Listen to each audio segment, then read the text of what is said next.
It is motorcycle season and the first day of EICMA 2022 has been nothing short of exciting. From big ADVs to the Super Meteor 650, Royal Enfield's stylish new big boy cruiser. It's all here in this video, so make sure to stay till the end. But before we get to our top 5 picks from this year's EICMA Motor Show, make sure you hit that subscribe button, the bell notification icon, to stay updated with all the latest automotive content right here on ZigWheels. Ooh la la! The Super Meteor 650 is a looker now, isn't it? The Meteor 350 is a pretty handsome motorcycle by itself, but the Super Meteor, it's really hitting the spot with its big and burly cruiser look. Big cruisers need big engines, and the 650cc, the super torquey 650cc engine which it borrows from the Interceptor 650 and the Continental GT 650 sure does visual justice to the Super Meteor. But the real question here is, with a curb weight of 241 kilograms, will that 47 PS and 52 Nm be sufficient on the Super Meteor?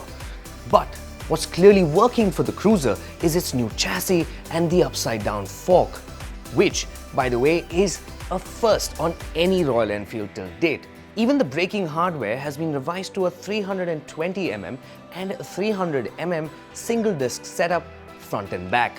It has been a long wait for this motorcycle, and the first contact has been pretty satisfying.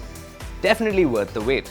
Now, if you want a closer look into this motorcycle, make sure to check out Jehan's video, which is live on our YouTube channel. Now, lastly, we're expecting Royal Enfield to price this motorcycle somewhere around the 3.25 lakh mark and could unveil it at Ridermania this year.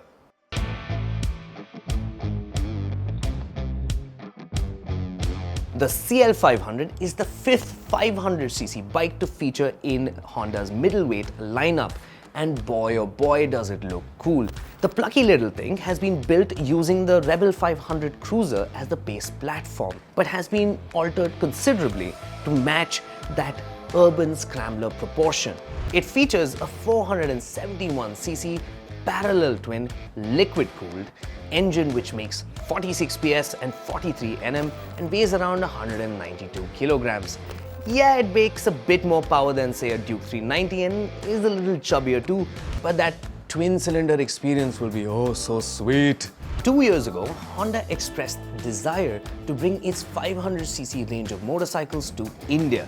And the innings started pretty well with the arrival of the CB500X. Everybody was in love with the motorcycle's manners, but hated its initial price tag. Later, COVID-19 put a hold on Honda's planning, but recent news of a CB500F Street Fighter being displayed across select big wing showrooms across India has suggested that the train is catching momentum once again. Twin cylinders seems to be the theme of the season, and Suzuki wants in on the celebration. At EICMA this year, it has unveiled the V-Strom 800DE, which is built on an all-new platform. And there is a reason why Suzuki is continuing to go ahead with the name V-Strom and not P-Strom. And we'll tell you why when we get to the engine bit.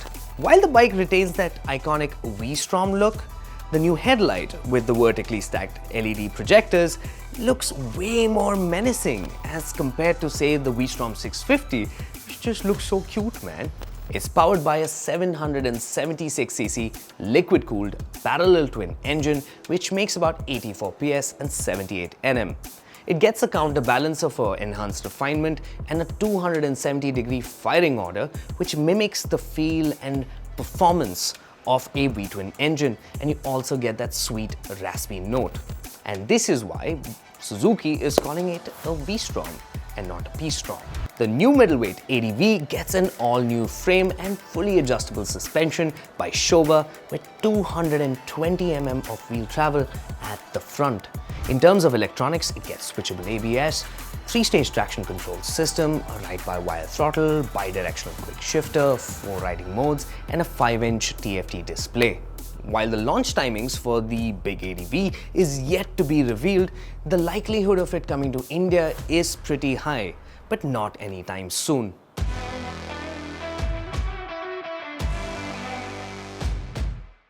You thought Suzuki was the only one to offer a middleweight parallel twin ADV? Honda has decided to join in on the fun. How long have you been asking Honda for a middleweight ADV? Give us an 800cc Africa twin, we prayed. And to us, to our rejoice, the Lord of Motorcycles has answered our prayers, and he said, let there be the Transalp. This one too gets a parallel twin heart, a 755cc liquid-cooled motor to be precise, which makes about 93 PS and 75 Nm. Yes, it's the same engine that it borrows straight from the new Hornet 750, but Honda has given this one a new fuel mapping to meet the Transalp's ADV nature better. This one is a proper ADV, standing tall on 21 and 18-inch wire spoke rims. It weighs an impressive 208 kilograms, but it lacks fully adjustable suspension. It only gets preload adjustment on either end. That said, this should be a pretty capable motorcycle and should be able to handle its own rather well, both on and off tarmac. As far as electronics are concerned, this motorcycle gets 5 riding modes, 3 modes of engine braking, and 2 levels of ABS setting. And all of this can be accessed via TFT screen, which has Bluetooth connectivity. Given the success of the Africa Twin in India, we wouldn't be too surprised if Honda decides to bring the Transalp here in the future. See, motorcycles like the Suzuki V-Strom 800DE and the Transalp have the potential to liven up a space currently dominated by just 2 players, the Triumph Tiger 900 and the BMW F850 GS. Ducati's highest selling motorcycle has been updated for 2023 and the Scrambler 800 looks pretty funky fresh. It will be made available in 3 trims, the Icon, the Night Shift and the Full Throttle. Ducati wanted to offer more than something as simple as new styling and threw in the option to swap out body panels like the new tank case, which are available in a plethora of new colors. There's a bunch of electronic updates as usual, like lean sensitive traction control among other rider aids, but the thing that stood out the most is the 4.3-inch color TFT screen with Bluetooth connectivity. It gives the Scrambler 800 a proper modern touch. Ducati says it has revised the rear subframe and redesigned the swing arm to reposition the monoshock straight to the center. It says this has helped with ergonomics on the Scrambler 800 marginally. Again, if you want a deeper dive into the new Ducati Scrambler 800, I suggest you go check out Jehan's video, which is live on our YouTube channel. I'll be dropping all of these links in the description box below. So those were our top 5 picks from this year's EICMA Motor Show. If we missed out on any, or tell us which one was your favorite in the comments below. Also, make sure to check out Amir's video on our top EV picks from EICMA 2022.